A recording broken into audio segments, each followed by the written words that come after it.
Bismillahirrahmanirrahim. Assalamualaikum warahmatullahi wabarakatuh. Innal hamdalillah nahmaduhu wa nasta'inuhu wa nastahdihi wa nastaghfiruhu wa natubu ilaih. Wa na'udzu billahi min syururi anfusina wa sayyiati a'malina. May yahdihillahu fala mudilla lahu wa may yudlilhu fala hadiya lahu. Asyhadu an la ilaha illallah wahdahu la syarika lah wa asyhadu anna Muhammadan abduhu wa rasuluhu la nabiyya ba'dah. Amma ba'd. Faqala Allahu azza wa jalla fi kitabihil karim. A'udzu billahi minasyaitonir rajim.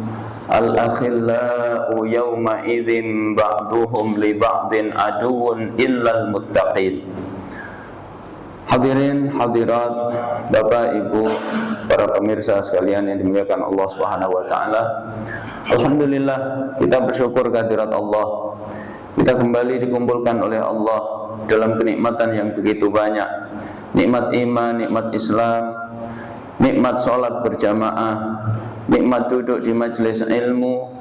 Mudah-mudahan kenikmatan-kenikmatan ini senantiasa Allah jaga di sepanjang kehidupan kita hingga akhir hayat kita, dan kita semua kelak menghadap Allah dalam keadaan husnul khatimah. Amin ya rabbal alamin.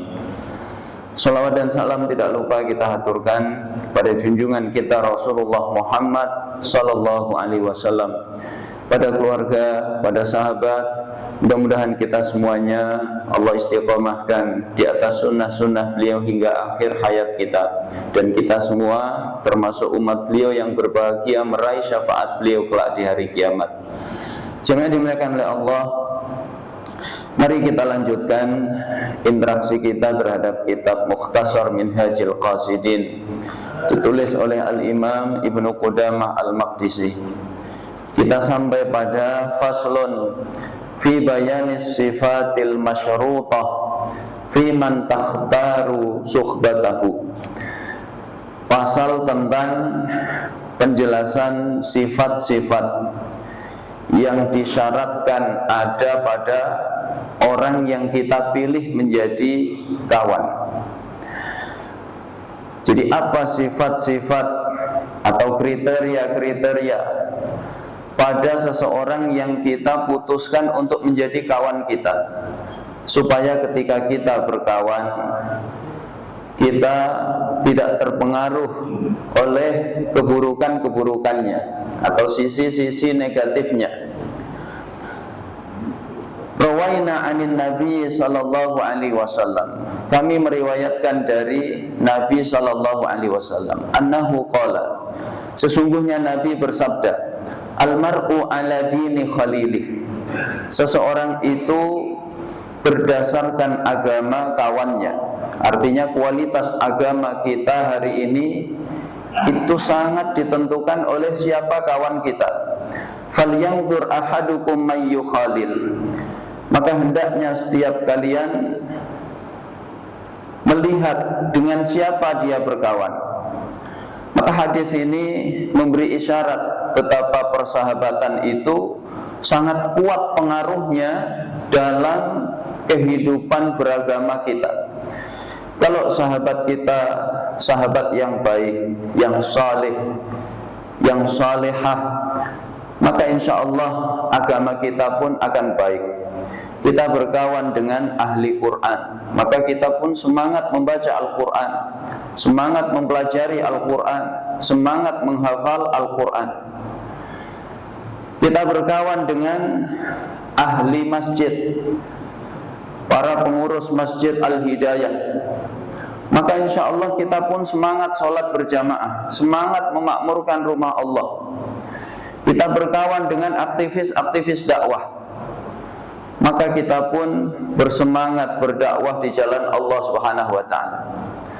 Kita berkawan dengan orang-orang yang ahli ibadah, yang kalau siang puasa sunnah, kalau malam qiyamul lail, kita pun akan bersemangat beribadah kepada Allah Subhanahu wa taala. Begitu Nabi memberi isyarat, almar'u ala dini khalilih. Seseorang itu kualitas agamanya ditentukan siapa kawannya. Maka hendaknya setiap kita memilih dengan siapa kita berkawan.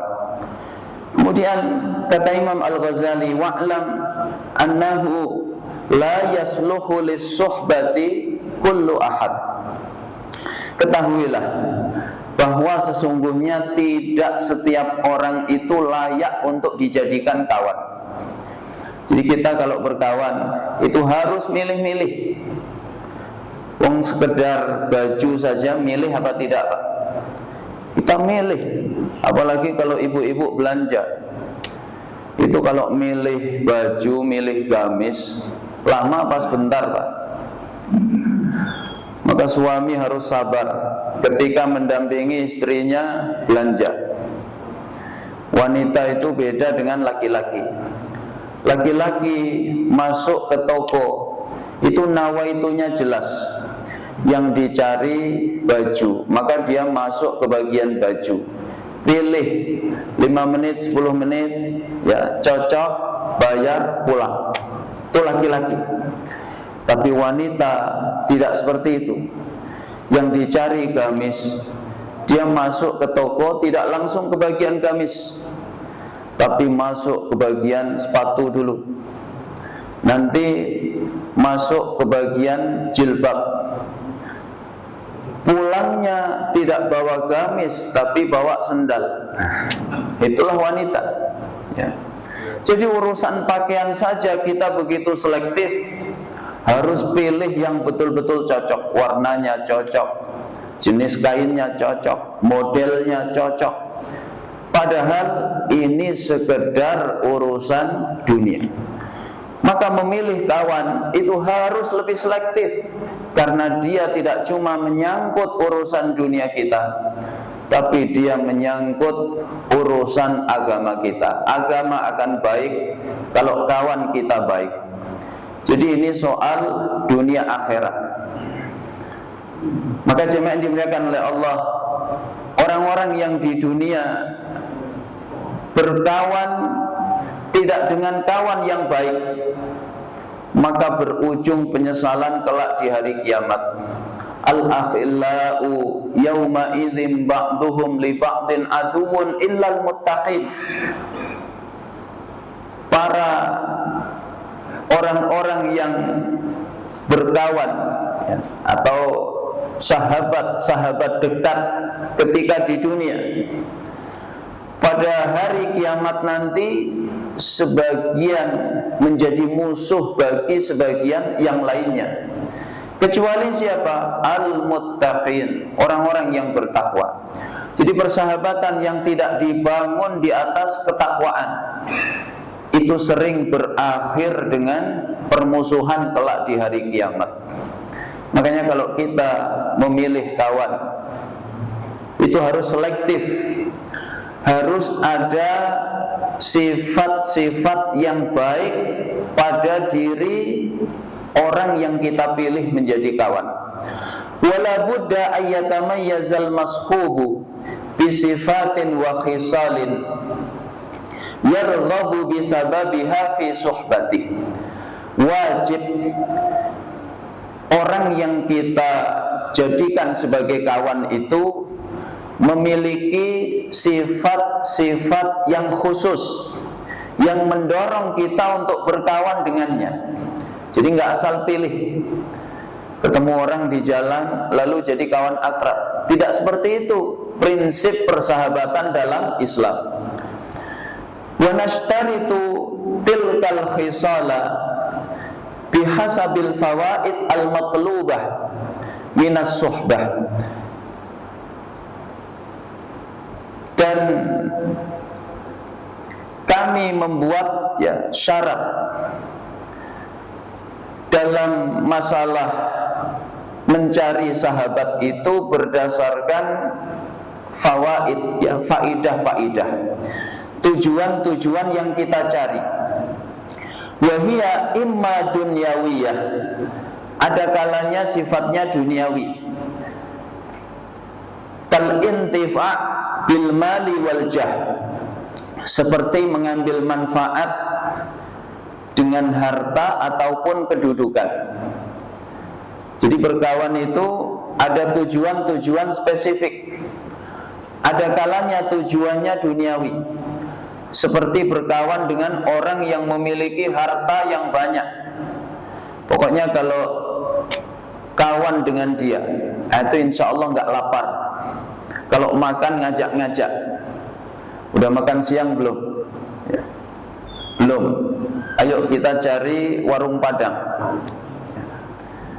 Sudah pernah nyobain soto? Nah, itu di pojok sana ada soto, rasanya Masya Allah. Ayo kita mampir.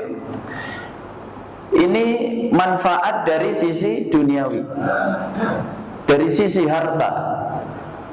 Kemudian dari sisi kedudukan, kalau kita berkawan dengan dia, maka urusan lancar-lancar. Apa sebabnya? Karena dia punya posisi, punya kedudukan. Ini semuanya adalah manfaat-manfaat duniawi. Au mujarradil isti'nas bil musyahadah wal muhawarah, atau sekedar mencari kenyamanan dengan bertemu ataupun dengan berbicara, ngobrol. Kenapa antum berkawan dengan dia? Saya nyaman kalau kumpul dengan dia, ngobrol dengan dia, nyambung. Maka biasanya yang hobinya goes, itu berkawan dengan sesama kawan yang hobi goes. Yang hobinya mancing, berkawan dengan sesama kawan yang pemancing.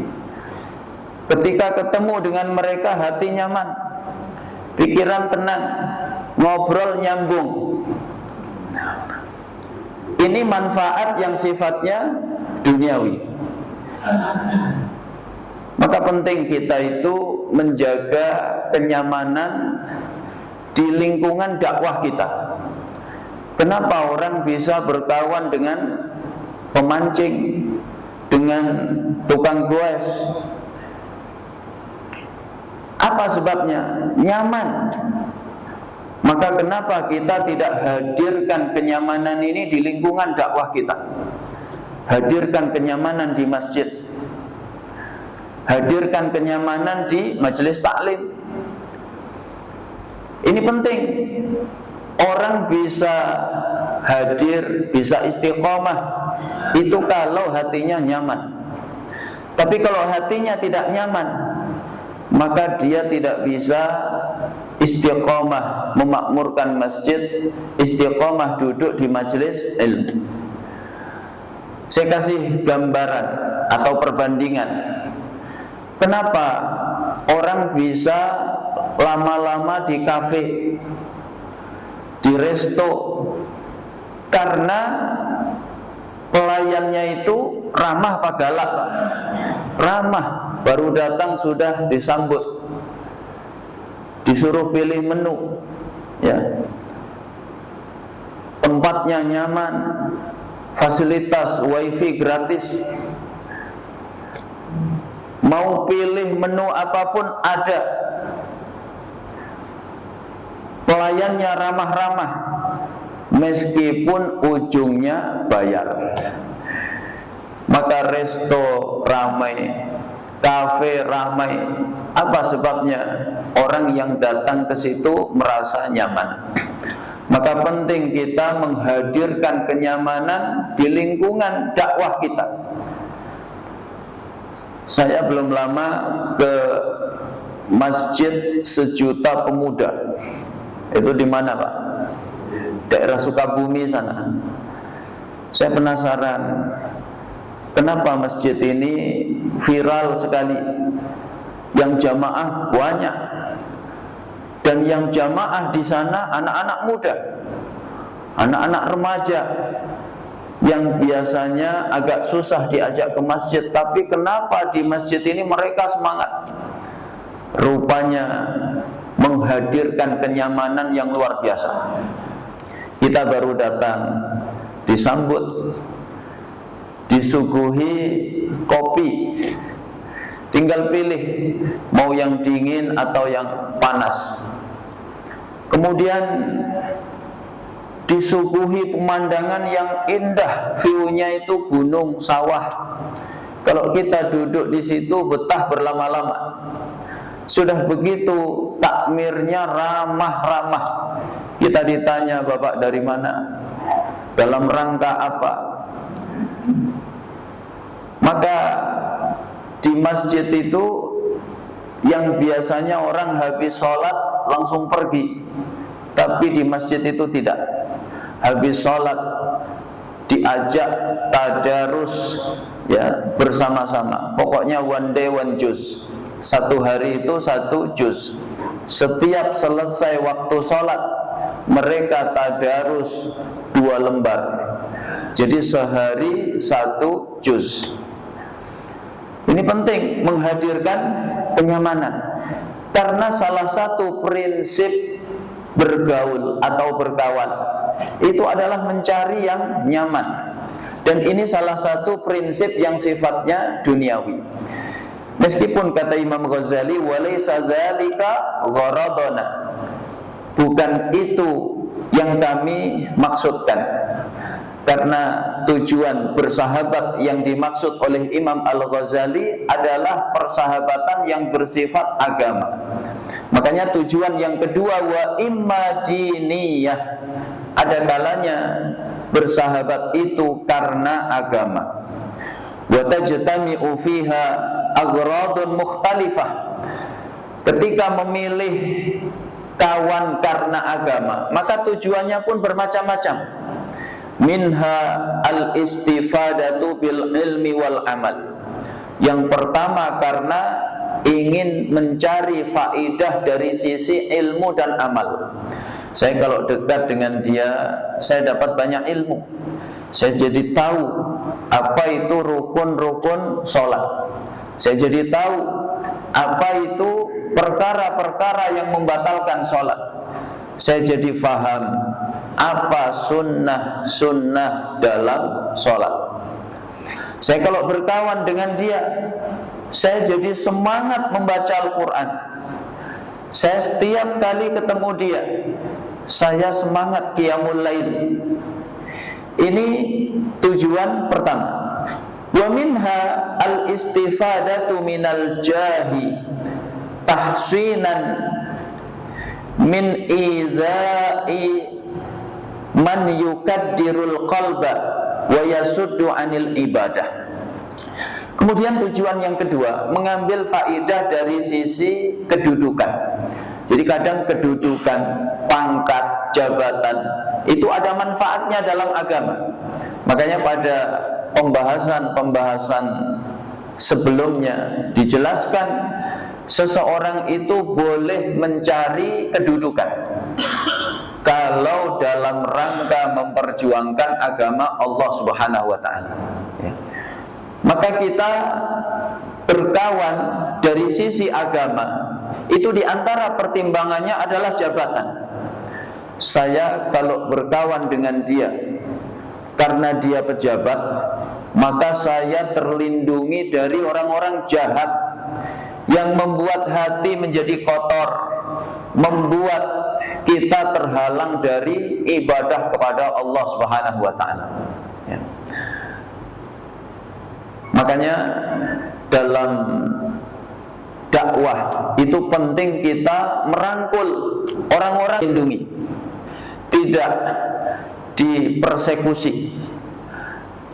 Dai datang, ya, bukannya disambut, disambit. Ada apa tidak, Pak? Coba kalau salah satu panitia pengajian itu kira-kira jenderal, ya. Ada nggak yang berani persekusi, Pak?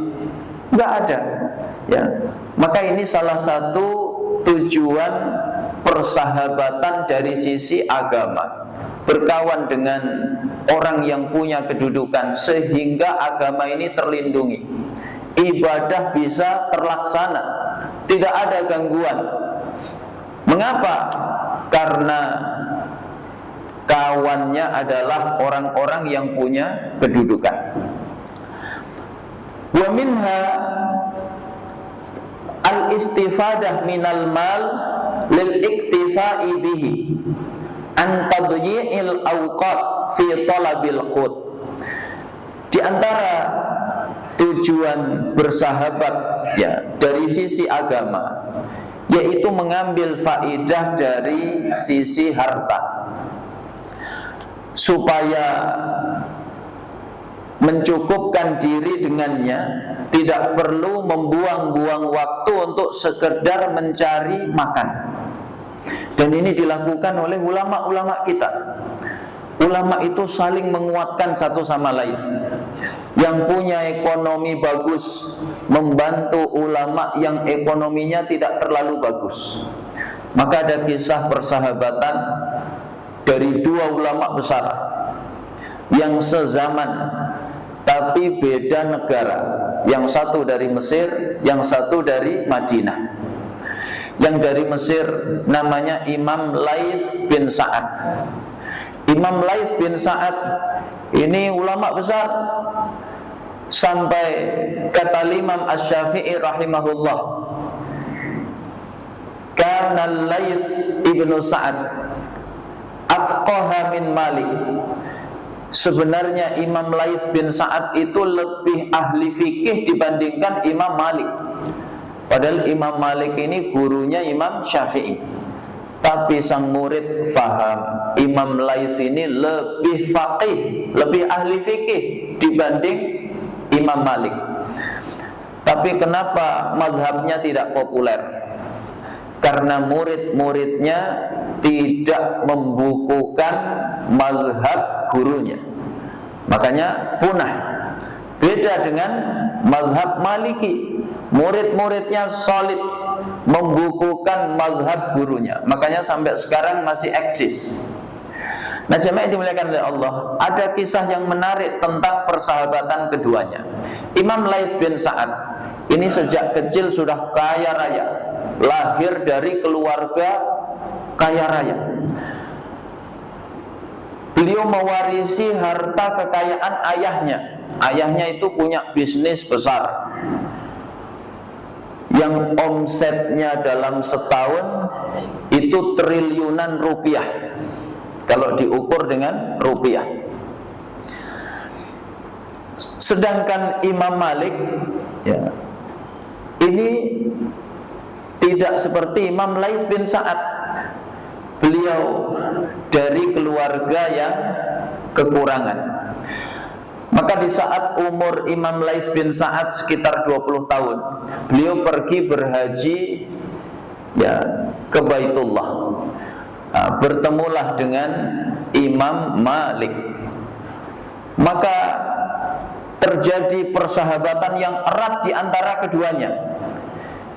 Imam Laits bin Sa'ad tahu bahwa Imam Malik ini kekurangan dari sisi materi, maka beliau membackup dana untuk Imam Malik supaya beliau tidak susah dalam berdakwah.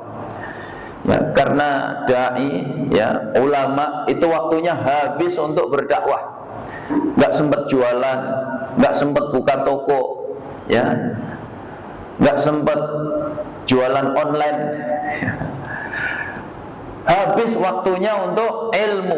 Apakah membaca ilmu, mendalami ilmu, atau mengajarkan ilmu? Begitu kehidupan ulama.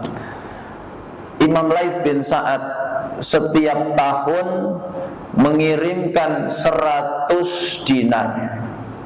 1 dinar itu 4/4 gram emas murni 24 karat.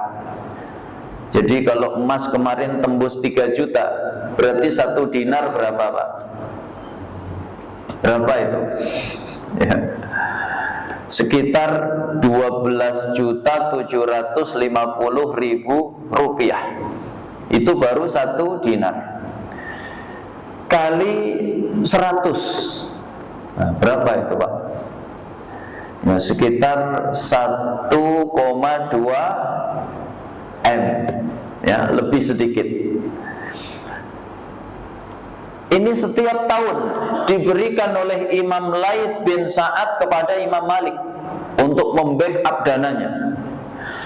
Maka Imam Malik ketika mengalami kondisi-kondisi tertentu, ya, kesulitan secara materi, beliau lapor kepada Imam Lais bin Sa'ad. Pernah satu ketika Imam Malik punya hutang, maka beliau pun lapor kepada Imam Lais bin Sa'ad. Aku punya hutang, hutangnya nggak banyak Pak, hanya 1 dinar. Dikirim oleh Imam Lais bin Sa'ad 500 dinar. Nah, Bapak hitung sendiri, ya. Kemudian satu musim haji, Imam Lais bin Sa'ad disambut oleh Imam Malik dengan senampan anggur, ya. Imam Malik ini sahibul bait, Imam Lais ini tamu. Sahibul bait menjamu tamu, kan wajar disuguhi satu nampan isinya anggur. Maka Imam Lais bin Sa'ad sebelum pulang itu memenuhi nampan tadi dengan dinar, ya, dengan kepingan emas sepenuh nampan. Baru kemudian beliau pulang. Bapak kalau kedatangan tamu disuguhi buah lalu membalas dengan gepokan uang, itu kira-kira berharap tamu yang seperti itu sering datang atau jarang datang Pak? Kalau bisa tiap hari Ustaz, ya. Nah, begitu persahabatan antara Imam Malik dengan Imam Lais bin Sa'ad. Ini ya bersahabat dari sisi agama, saling menguatkan secara materi. Wa minha al-isti'anah fil muhimmat fatakuna uddatan fil masaib wa quwwatan fil ahwal. Kemudian di antara tujuan persahabatan secara agama adalah meminta tolong dalam kondisi-kondisi yang penting. Terkadang kita itu menghadapi kondisi-kondisi yang tidak biasa, yang pada saat itu kita membutuhkan pertolongan. Maka penting kita punya kawan yang bisa menolong kita saat kondisi-kondisi genting, ya. Seperti dari sisi materi misalnya, kena musibah, nah, itu penting punya kawan yang hartanya banyak tapi dermawan, gemar menolong, ya. Dikisahkan Imam Lais bin Sa'ad itu punya murid namanya Ibnu Luhai'ah. Satu hari Ibnu Luhai'ah rumahnya terbakar. Nah, ini kondisi genting, ya. Rumah itu kebutuhan vital. Orang kalau nggak punya rumah, ya susah. Karena fitrah manusia itu butuh tempat tinggal. Ketika rumah beliau terbakar, laporlah kepada Imam Lais bin Sa'ad. Seketika Imam Lais bin Sa'ad memberi uang sebesar 1000 dinar. Kalau tadi 100 dinar saja itu sudah sekitar 1,2 M. Kalau 1000 berapa? Ya. Nah, ibu-ibu biasanya kalkulatornya cepat sekali, ya. Begitu dermawannya Imam Lais bin Sa'ad, ya. Maka penting kita punya kawan-kawan yang bisa membackup kita di saat-saat yang mendesak. Ini dari sisi materi. Kadang kita penting punya kawan yang bisa menolong kita kalau kita dizalimi manusia. Ya, punya kawan pejabat polisi, pejabat tentara. Ini kadang dibutuhkan, Pak. Era sekarang ini era di mana orang suka cari kesalahan. Yang nggak salah saja bisa dicari-cari kesalahannya, dikriminalisasi, bahasa kerennya. Kalau Bapak punya kawan, ya, bintangnya 3, itu kira-kira urusan cepat selesai apa tidak? Insya Allah cepat selesai, ya. Termasuk dalam dunia dakwah. Ustadz-ustadz sekarang itu dicari-cari kesalahannya, dicari-cari pasalnya. Ya, apalagi yang viral-viral. Makanya kalau direkam ini saya agak hati-hati kalau bicara. Karena banyak orang yang suka cari-cari kesalahan. Manusia itu tempatnya salah.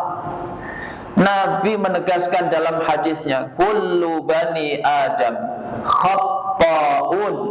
Setiap manusia itu pasti sangat banyak melakukan kesalahan. Gak cuma satu, Pak, banyak. Orang bicara 1 jam, khilaf 2 detik, 3 detik, kan manusiawi. Nah, era sekarang ini dia dengerin ceramah bukan cari manfaat, tapi cari khilaf yang 1 detik, 2 detik tadi. Maka belum lama mantan wakil presiden, ya, dia ceramah di sebuah kampus. Ceramahnya mungkin sekitar setengah jam atau 1 jam, ya, dicari kesalahannya 1 detik, 2 detik, 10 detik, viral. Nah, itu kerjaan manusia zaman ini, Pak. Makanya penting kita punya kawan-kawan yang bisa membantu kita dalam kondisi-kondisi yang penting, seperti saat musibah, ya, dan lain sebagainya. Wa minha intidharu syafa'ah fil akhirah. Kemudian di antara tujuan persahabatan dari sisi agama, ya, ini yang paling penting, mencari syafaat di akhirat. Jadi kawan-kawan ini bisa memberi syafaat. Kama qala ba'du salaf, seperti sebagian ulama salaf mengatakan, istaksiru minal ikhwan, perbanyaklah kalian memiliki sahabat-sahabat. Fa inna likulli mu'minin syafa'atan. Setiap mukmin itu bisa memberi syafaat. Maka sekali Imam Ibnul Qayyim itu sampai menangis, berwasiat kepada murid-muridnya, kalau kalian nanti tidak melihatku di surga, cari aku di neraka. Karena beliau faham betul pentingnya berkawan dengan kawan yang soleh. Manfaatnya tidak cuma di dunia, membuat kita jadi semangat ibadah, membuat kita jadi takut maksiat kepada Allah, membuat kita jadi bersemangat dalam berdakwah. Ini manfaat di dunia, tapi juga di akhirat, membuat kita diselamatkan oleh Allah dari neraka. Maka Rasulullah SAW mengatakan dalam hadisnya, ma minkum min ahadin bi asyadda munasyadatan lillah minal mu'minina li ikhwanihim. Tidak ada satupun dari kalian yang lebih dahsyat kelak pembelaannya di hadapan Allah di akhirat, melebihi orang-orang yang beriman dalam membela sahabat-sahabat mereka. Disebutkan dalam hadis itu, sekelompok orang yang beriman sudah masuk surga, tapi sebagian di antara mereka belum ada di surga. Kalau belum ada di surga berarti nyangkut di mana kira-kira, Pak? Nyangkut di neraka.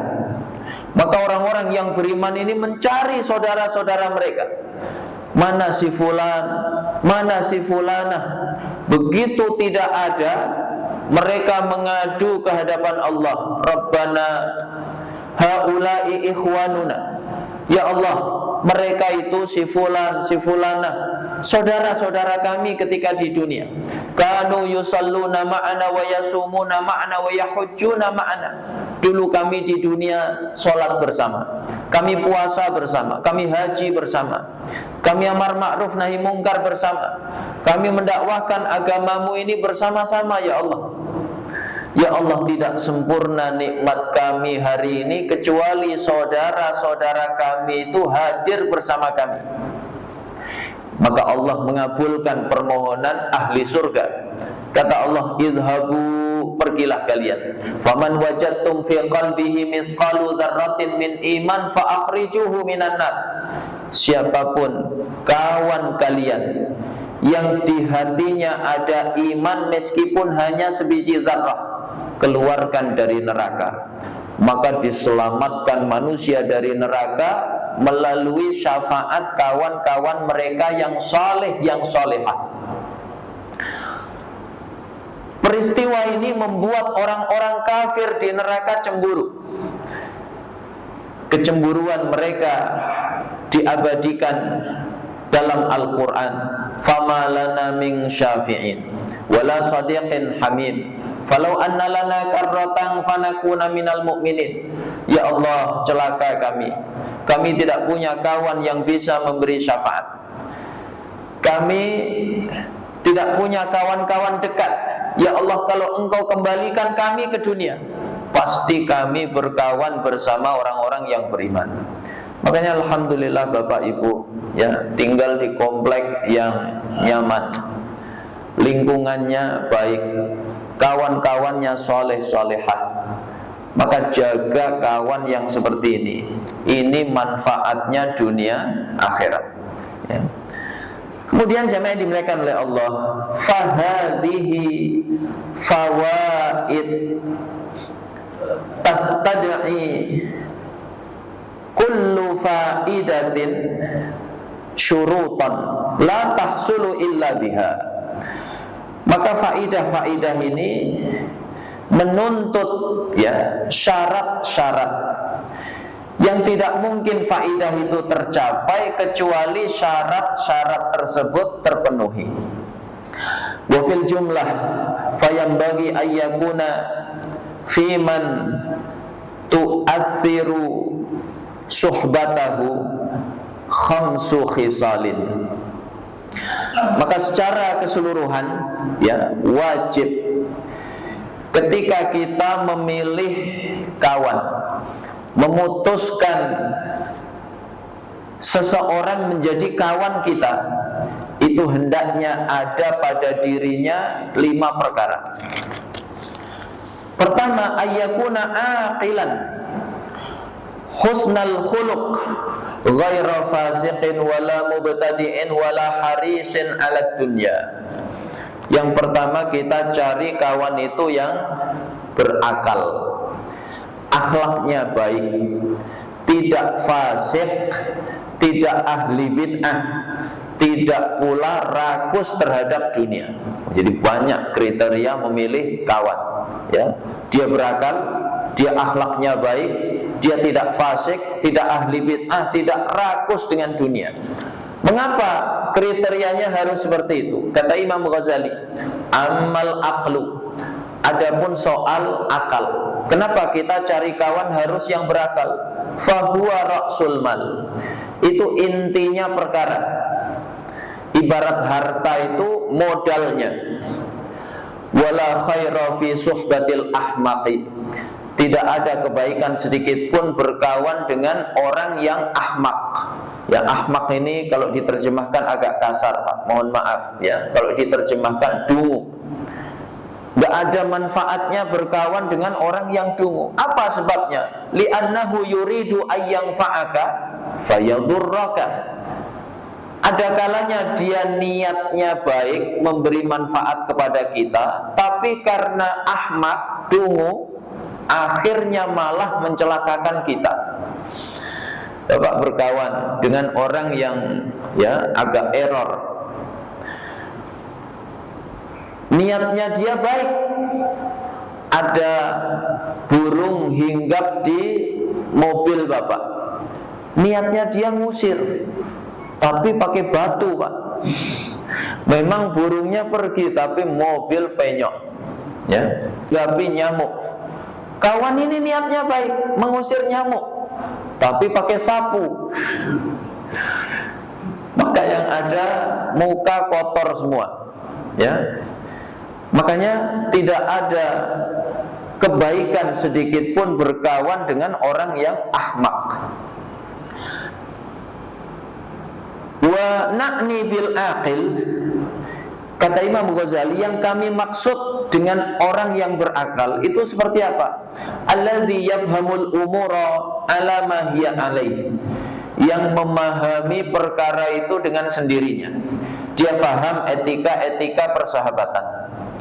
Dia tidak menyinggung hal-hal yang sensitif, ya. Seperti apa? Mengomentari fisik, ini sensitif. Dia nggak menyinggung masalah itu, dia paham. itu menyalahi etika persahabatan. Atau ya, orang itu disebut aqil imma binafsihi wa imma ayyakuna bihaitsu idza ufhima fahima. Ya, dia faham dengan sendirinya atau kalau dikasih tahu dia faham. Ya. Misalnya dia khilaf, menyinggung hal-hal yang sensitif dalam persahabatan, mengomentari fisik. Ya. Antum kok gemuk sekali misalnya. Antum kok ya kurang putih misalnya. Ngomentari fisik. Tapi begitu diingatkan dia langsung paham. Nggak boleh seperti itu. Ya. Maka ini masih disebut kawan yang aqil. Nggak apa-apa kita berkawan dengan dia. Ya. Karena kalau dikasih tahu masih paham. Ini disebut aqil. Tapi ada kawan ya dikasih tahu itu nggak paham-paham. Sudah tahu ini hal-hal yang sensitif. Jangan bahas itu. Tetap kalau ketemu itu yang dibahas itu. Maka ini ya tidak disebut aqil. Nggak usah berkawan dengan yang model seperti itu. Karena yang ada nguras emosi, Pak. Makan jadi nggak enak. Ya, sholat jadi nggak khusyuk. Apa sebabnya? Habis ketemu kawan yang itu. Maka hindari saja. Ini pertama. Wa amma husnul khuluq. Adapun soal akhlak yang baik, fala budda minhu, maka wajib cari kawan itu yang akhlaknya baik. Ini harga mati. Iz rubba aqilin yaglibuhu ghadabun aw syahwatun fayuti'a hawahu fala khaira fi suhbatih. Karena terkadang ada orang yang aqil, akalnya sehat, pinter dia, tapi begitu marah ya, dikuasai hawa nafsu, dia lebih mentaati hawa nafsunya, dia mengabaikan akal sehatnya. Maka berkawan dengan kawan yang seperti itu pun tidak ada kebaikannya, tidak ada manfaatnya ya. Jadi harus cari yang akhlaknya baik. Tidak cukup sekedar berakal sehat, tapi akhlak harus baik. Ketika dia marah, dia tahu porsinya, dia proporsional. Marah ya marah, manusiawi, tapi proporsional. Tidak sampai kemarahannya itu merugikan kawannya.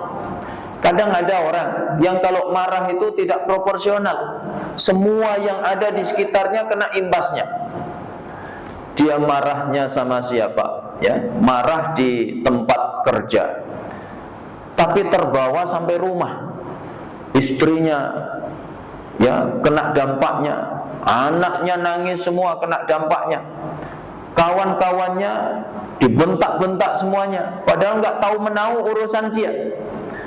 Maka yang seperti ini akhlaknya tidak baik. Nggak usah berkawan dengan kawan yang modelnya begini, karena tidak menambah kebaikan, tapi malah sebaliknya menambah keburukan.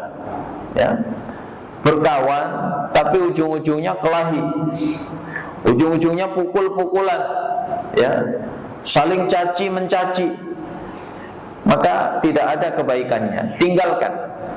Yang ketiga, wa ammal fasik. Kenapa yang fasik jangan ya berkawan dengannya? Fa innahu la yakhafullah. Karena orang fasik itu tidak takut kepada Allah. Fasik itu apa sih? Fasik itu pelaku dosa-dosa besar. Dia tidak taubat, dia terus-menerus mengerjakan dosa besar.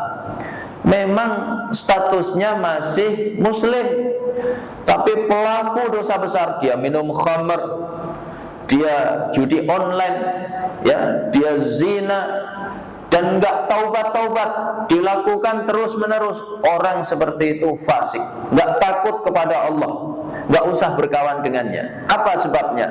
Wa man la yakhafullaha ta'ala la tu'manu ghailatuhu wa la yusaqu bihi. Orang yang tidak takut kepada Allah, kita tidak akan terjamin dari keburukannya. Juga orang seperti itu tidak bisa dipercaya.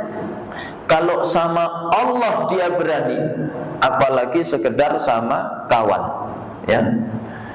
Berkawan dengan peminum khamar, dengan pelaku zina, tukang judi, itu kita harus waspada.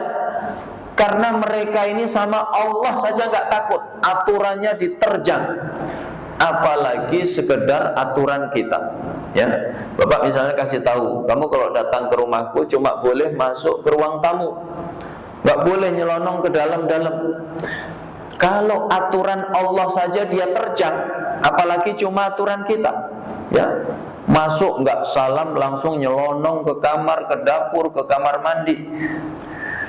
Ini ya orang fasik, tidak bisa dipercaya, dan kita tidak akan aman dari keburukannya. Wa ammal mubtadi'u fayukhafu min suhbatihi bisarayati bid'atihi. Adapun kenapa ahli bid'ah kita tidak boleh berkawan dengannya, ya, itu karena mudah sekali kita tertular oleh bid'ahnya. Ya.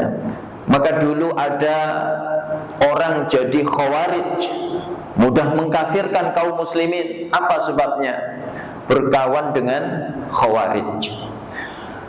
Dulu ada orang ya menjadi sesat, menyimpang, itu karena berkawan dengan Rafidhah, ya, Syiah Rafidhah.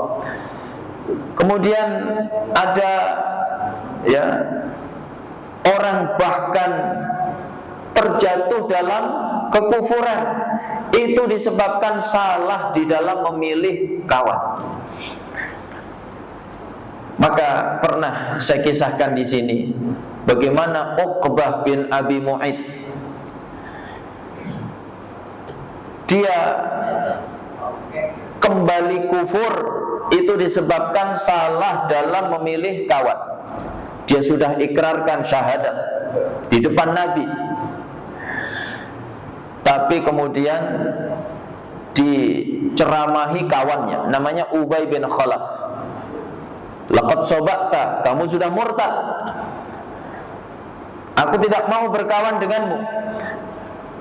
Kalau kamu mau berkawan denganku, nyatakan kekufuranmu kepada Muhammad. Hina Muhammad dengan penghinaan yang paling berat. Caci Muhammad dengan cacian yang paling buruk yang kamu fahami.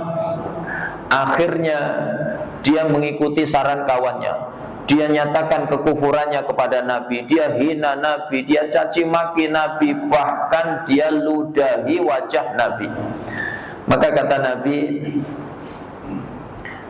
"Law wajadtuka kharija Makkah la darabtu unuqak." Kalau aku bertemu denganmu di luar Makkah, tak penggal kamu. Maka terjadi perang Badar. Uqbah ini menjadi tawanan, dia kemudian dipenggal.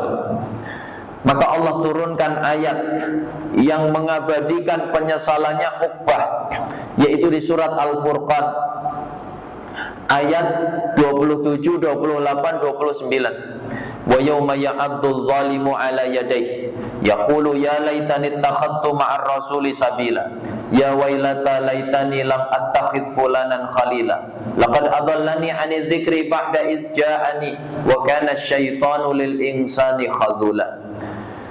Ingatlah pada hari di mana orang zalim menggigit kedua tangannya. Ini gambaran penyesalan yang besar. Dia mengadu, ya Allah, seandainya dulu aku mengambil jalan bersama seorang Rasul, Seandainya aku tidak menjadikan si fulan kawan dekatku, sungguh dia telah menyesatkanku dari peringatan setelah peringatan itu datang kepadaku. Sungguh setan itu benar-benar pengkhianat bagi manusia. Jadi sudah banyak kisah di masa lalu orang tersesat itu karena salah pilih kawan. Kata para ulama, apa sebab terhalangnya Abu Talib dari hidayah? Itu karena berkawan dengan model Abu Jahal. Ketika Abu Talib hampir wafat, Nabi duduk di samping kepalanya. Kata Nabi, ya ammi qul la ilaha illallah. Wahai pamanku, ucapkan la ilaha illallah. Kalimatan uhajju laka biha indallah. Satu kalimat yang dengannya kelak aku bisa membelamu di hadapan Allah. Kata para ulama, Abu Talib itu hampir-hampir mengikuti nasihat Nabi. Di situ ada Abu Jahal. Kata Abu Jahal, "Hei Abu Talib, apa kamu tega meninggalkan keyakinan nenek moyang kita?" Akhirnya Abu Talib tidak jadi mengucapkan la ilaha illallah. Ya. Dulu juga ada Walid bin Mughirah, bapaknya Khalid. Ya. Walid ini manusia yang Allah berikan kemuliaan yang banyak. Dari sisi harta dia kaya raya, dari sisi kedudukan dia pemimpin kaumnya, dari sisi kecerdasan dia orang yang paling mengerti sastra Arab. Makanya ketika Nabi membacakan surat Fussilat kepada Walid, dia langsung faham. Dia mengatakan, innahu laisa bi syi'rin wala sihrin, innahu lamin ayatillah. Ayat-ayat yang dibaca Muhammad itu bukan syair, bukan pula sihir. Kalau syair, kalau sihir aku faham. Sungguh itu ayat-ayat Allah. Inna lahu laqalawah wa inna bihi lahalawah wa innahu ya'lu wa la yu'la alaih. Ayat yang dibaca itu susunannya begitu indah, maknanya begitu manis. Ayat seperti itu pasti menang, mustahil bisa dikalahkan. Maka dia menasihati kaumnya, biarkan Muhammad, jangan kalian ganggu Muhammad. Kaumnya was-was, ini kalau dibiarin dikit lagi masuk Islam karena sudah mengakui kebenaran Quran. Maka lagi-lagi Abu Jahal berperan. Kata Abu Jahal, hei Walid, aku lihat kaummu mengumpulkan uang untuk diberikan kepadamu. Dia bangkitkan sisi gengsinya Walid, karena dia orang yang punya kedudukan tinggi di tengah kaumnya. Maka sisi gengsi ini dimunculkan. Masa iya? Aku kan orang paling kaya di antara kaumku. Untuk apa mereka kumpulkan uang untuk diberikan kepadaku? Karena kaummu melihatmu lembek menghadapi Muhammad, tidak tegas menghadapi Muhammad. Kalau begitu gimana caranya? Caranya gampang, musuhi Muhammad dengan permusuhan yang besar. Akhirnya Walid merenung, baik, aku akan mencari caranya. Dia merenung, akhirnya ketemu. Aku sudah ketemu caranya. Aku akan mengatakan Quran yang disampaikan Muhammad itu hanyalah sihir yang dipelajari Muhammad dari umat sebelumnya. Quran yang disampaikan Muhammad itu tidak lebih, tidak bukan sekedar syair-syair buatannya Muhammad. Maka Allah Subhanahu wa ta'ala menjelaskan nasibnya Walid di neraka, padahal orangnya masih hidup di dunia. Allah turunkan ada berapa ayat di surat Al-Muddathir, "Dzarni wa man khalaqtu wahida wa ja'altu lahu malam mamduda wa banina syuhuda wa mahattu lahu tamhida summa yatma'u an azid kalla innahu kana li ayatina anida saurhiquhu sa'uda innahu fakkara wa qaddar faqutila kaifa qaddar thumma qutila kaifa qaddar thumma nazar thumma abasa wa basar thumma adbara wastakbar faqala in hadza illa sihrun yuksar. Dia merenung, dia mengatakan ini tidak lain tidak bukan Quran yang dibawa Muhammad itu sekedar sihru yuksar, sihir yang dipelajari dari umat terdahulu. In hadza illa qaulul bashar. Quran ini tidak lain tidak bukan sekedar perkataan manusia, perkataannya Muhammad. Ini syair-syair buatannya Muhammad. Maka apa kata Allah? Sa'uslihi saqar. Aku akan lempar dia ke neraka saqar. Wa ma adraka ma saqar. Tahukah kamu apa itu neraka saqar? La tubqi wa la tadhar, yang tidak menyisakan dan tidak meninggalkan bekas sedikit pun. Lawahatul lil bashar, membakar kulit sampai hangus. Alaiha tis'ata asyar. Di neraka itu terdapat 19 malaikat pengintai, ya. Jadi sudah banyak kisah orang-orang terdahulu, ya, yang tersesat disebabkan salah di dalam memilih kawan. Baik, insyaallah pembahasan berikutnya kita lanjutkan pertemuan berikutnya. Mudah-mudahan interaksi kita terhadap kitab Mukhtasar Minhajil Qasidin semakin membuat kita berhati-hati di dalam memilih kawan, dan semoga kawan yang kita pilih di dunia hari ini tidak sekedar mengantarkan kebaikan untuk kita di dunia, tapi juga mengantarkan kebaikan untuk kita di akhirat kelak, menjadi syafaat, menjadi penolong-penolong kita di akhirat, dikumpulkan oleh Allah kita bersama-sama di surga Allah Subhanahu wa taala. Amin ya rabbal alamin. Ini yang dapat saya sampaikan. Kalau ada yang benar semata-mata dari Allah. Kalau ada yang salah, ini kekhilafan saya mohon maaf yang sebesar-besarnya. Aqulu qawli hadza wa sallallahu ala nabiyyina Muhammad wa ala alihi wa sahbihi wa sallam wa subhanakallahumma wa bihamdik asyhadu an la ilaha illa anta astaghfiruka wa atubu ilaik. Assalamualaikum warahmatullahi wabarakatuh. Waalaikumsalam.